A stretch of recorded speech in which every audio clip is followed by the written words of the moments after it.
Finalmente vamos a ver a Agustín Laje dándole clases a un periodista zurdo en una radio zurda que es... La debe bancar Kicillof seguramente. Vamos a verlo porque estuvo muy picante el debate. Entiendo que vas a provincia de Buenos Aires o vas a un montón de distritos en este país y el estado de la educación pública es mala, lo cual no significa que la solución sea saco la educación pública, sino, bueno, o la intento mejorar. Si vos tuvieras que retirar al Estado de algo hoy en Argentina, Mirá, ¿de dónde lo retirás? te lo pongo al revés. El Estado, Sí. ¿en dónde debería estar? A ver, que va a ser dale. mucho más fácil, más Dale. entendible. Justicia, ¿Sí? seguridad, defensa, educación, salud. Pará, entonces, educación primaria, secundaria y universitaria. Sí, a ver, esto es súper interesante porque una cosa es el texto, digamos, la discusión abstracta teórica, y otra es cuando vos pasás a esto a un esquema de poder real. Lo que un libertario te diría es, no, el Estado tiene que retirarse de todo y tiene que quedar en pie solamente justicia, seguridad y defensa. El problema es que eso en realidad políticamente es inviable y al final terminamos en discusiones abstractas al pedo. Salud, educación tienen que estar porque hay que ayudar a los individuos que están posicionados más abajo en la estructura socioeconómica a tener herramientas para ascender. Ahora, eso no significa que el Estado, tal como ha manejado el ámbito de la salud y de la educación, haya hecho una buena labor hasta ahora. Pero primaria, Entonces, secundaria habría y que universitaria. racionalizar el gasto, habría que ver de qué manera se puede ayudar mejor. Por ejemplo, los libertarios tienen una idea en el terreno de la educación, todavía esto no se puede ni siquiera poner en la agenda pública, pero que en algunos países, por ejemplo, nórdicos, se ha aplicado, que son los sistemas de vouchers. Es decir, les damos, en vez de financiar la oferta educativa, financiamos la demanda.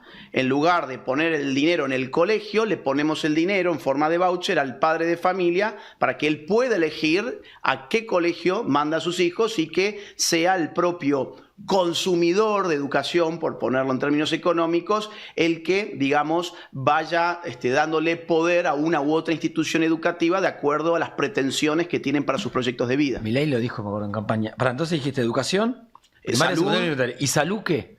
Cuando vos abarcás salud como Estado, ¿qué? Bueno, ayudar a los individuos que no tienen acceso a la salud porque no pueden pagársela. Es decir, subsidios para la gente pobre para que pueda adquirir un servicio razonable para proseguir con su vida frente a los embates. ¿Y eso que vos marcás no choca con lo que pasó con el Garrahan y el presupuesto universitario? Bueno, es que ahí hay una no me lo diferencia. reduzcas a corrupción o ñoqui. No, pero es si que, no me quedo solo en... Sí, pero es que esa discusión es muy importante.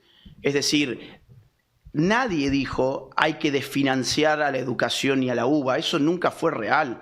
Es más, las partidas presupuestarias que pidieron se las enviaron.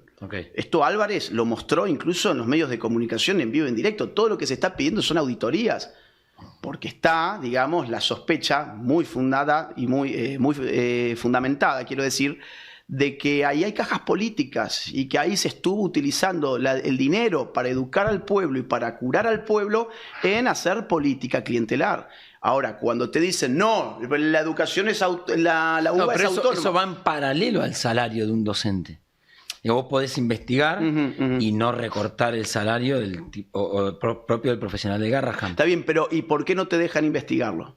Bueno, ¿Qué están ocultando? Bueno, pero el Estado también puede decidir intervenirlo y tampoco lo hizo, por eso, entrar. Sí, pero ¿sabes el problema? O sea, si ya te generaste un problema político con eso, si intervenís y entrás, te van a acusar hasta de ser una dictadura. Si vos lo que querés es sacar las cajas políticas y que realmente la plata que está destinando el Estado sea usada de manera eficiente, ¿qué otra manera tenés?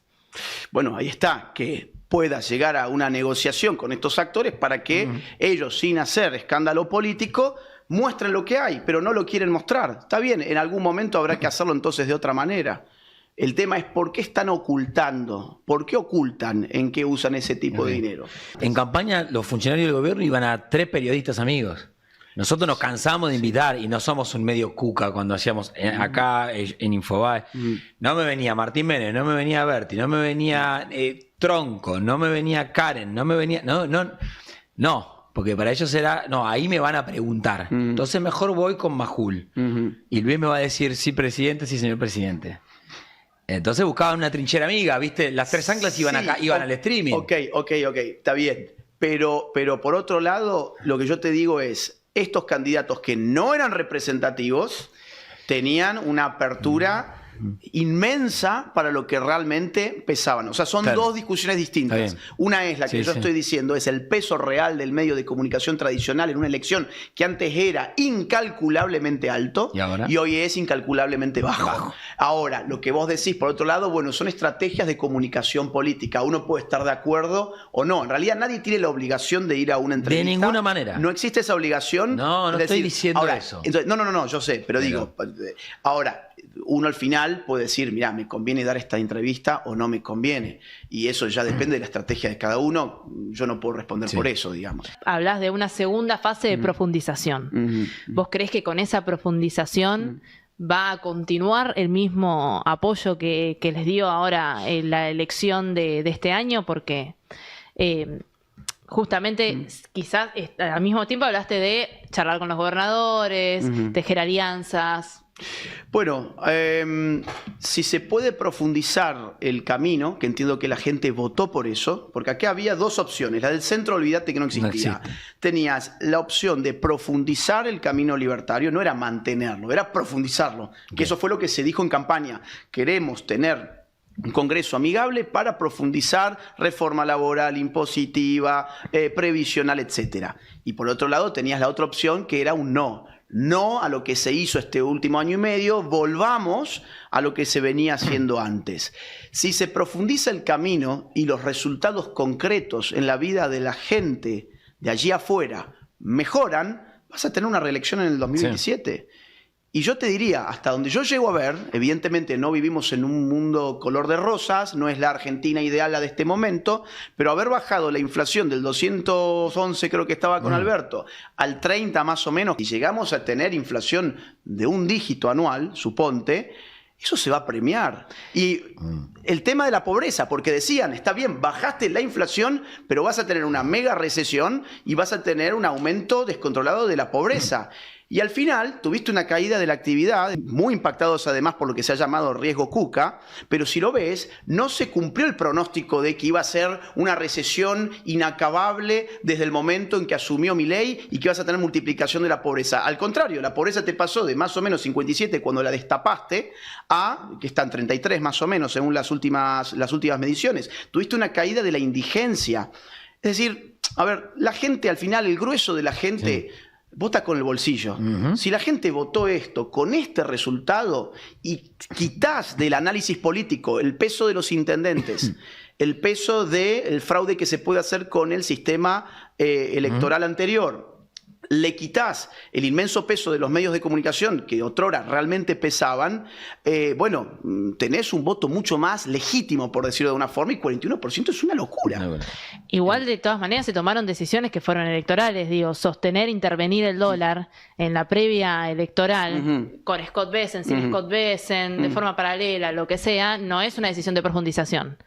Y en 2027 vas a tener otra elección en la que probablemente tomes decisiones electorales. Tenías que tomar esa decisión porque estaban torpedeando. O sea, la idea del riesgo Cuca no era una abstracción ni un eslogan de campaña. Para el mercado hay una opción en la Argentina que va a traer prosperidad y hay una opción en la Argentina que te va a llevar a Ezeiza para abandonar el país o para sacar tu capital de Argentina. Entonces... había que sostener esa situación, porque si no te iba a pasar a precios. Y vas a tener, digamos, un descalabro inflacionario a días de una elección, cuando tu principal logro era haber bajado la inflación. Ahora, hasta el 27, yo creo que va a haber relativa tranquilidad. El 27 va a haber un torpedeo fenomenal. Hablaste de profundizar, hablaste de la mayoría automática y hablaste enfrentaste a los medios de comunicación. Saco a Agustín Laje y pongo un kirchnerista y es como los conceptos son los mismos, nada más vemos para qué lo usamos. Está muy bueno. Mirá, se ha dicho que el mileísmo es un kirchnerismo de derechas o algo por el estilo. Hay en realidad un concepto en ciencia política que flota en ambas fuerzas, que es el de populismo. No populismo como se lo entiende periodísticamente. Habitualmente en Argentina, cuando decimos esto es populismo, nos estamos refiriendo al socialismo del siglo XXI. Pero si vos en Europa decís esto es populismo, te estás refiriendo a la derecha identitaria de Europa. Okay. Esto es súper interesante. ¿Por qué? Porque el populismo en realidad no es una ideología política, es un estilo de hacer política. El kirchnerismo tenía un estilo que era populista en la medida en que confrontaba a un pueblo, digamos, discursivamente constituido por el propio kirchnerismo, que eran las clases subalternas, el pueblo llano, los sectores marginales, etcétera, frente a la oligarquía rural, frente a los milicos, frente al imperialismo yanqui, al neocolonialismo, y en el último tiempo era frente al patriarcado y al heterosexismo, ese tipo de cosas.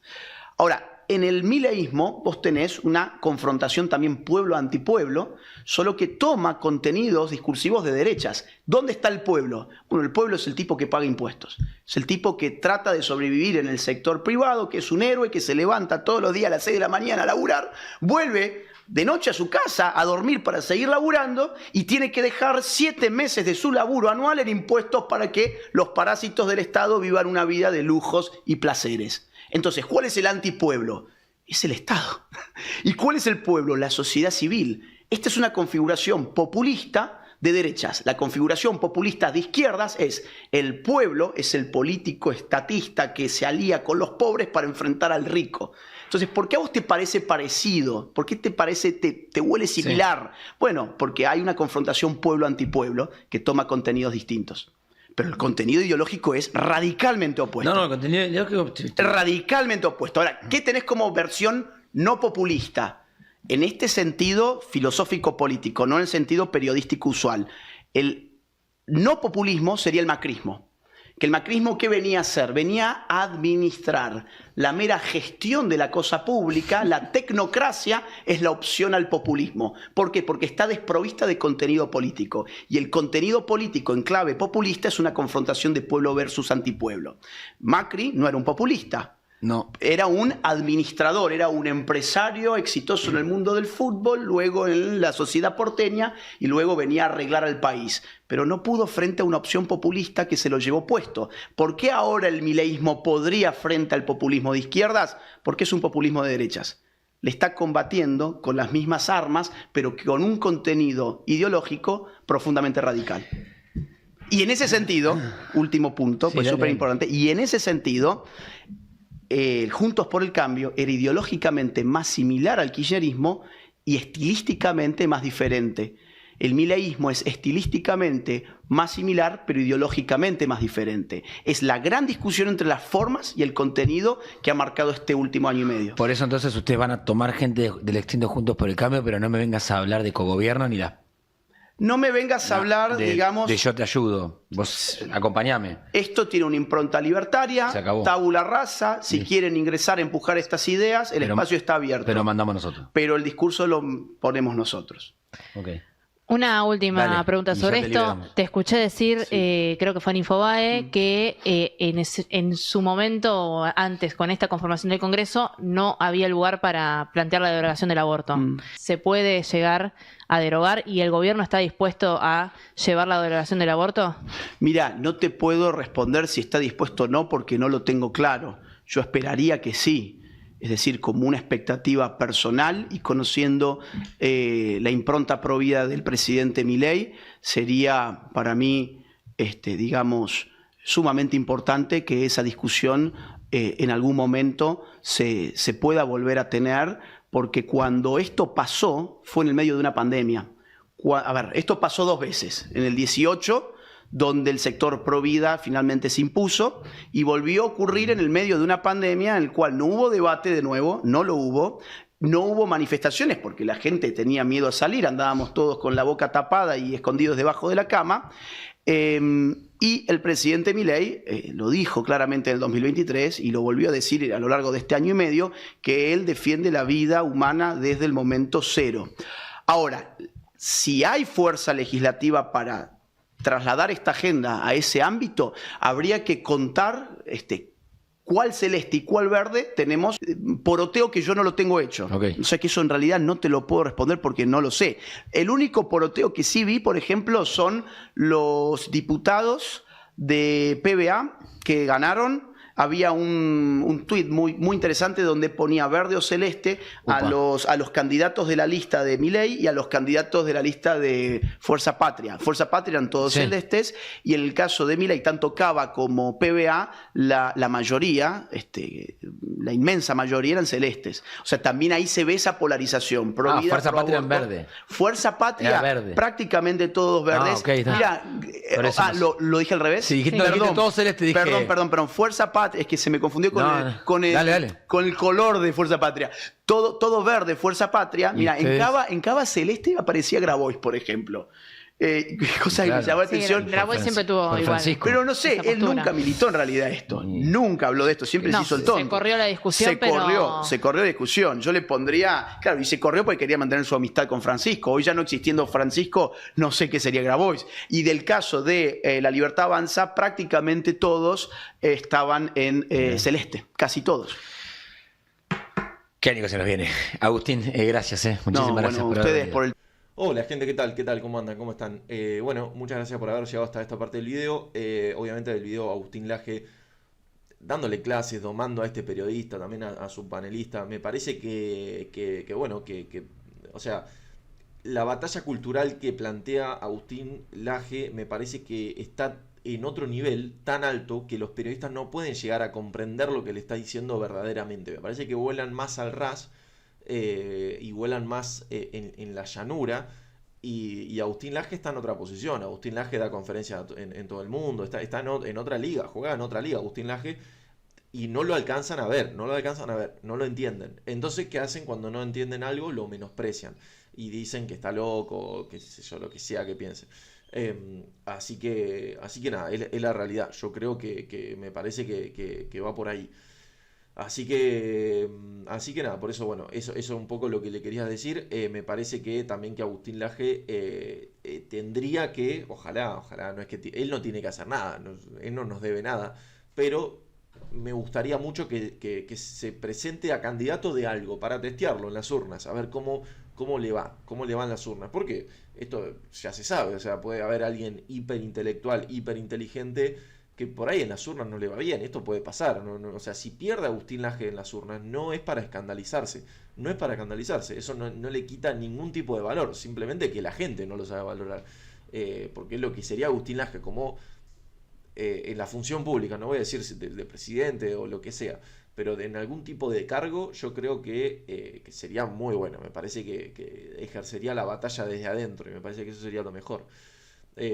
Así que nada, por eso es un poco lo que quería decir. Así que nada, gente, un saludo, nos vemos en el próximo video. Muchas gracias por bancar, como siempre, un saludo, chao chao.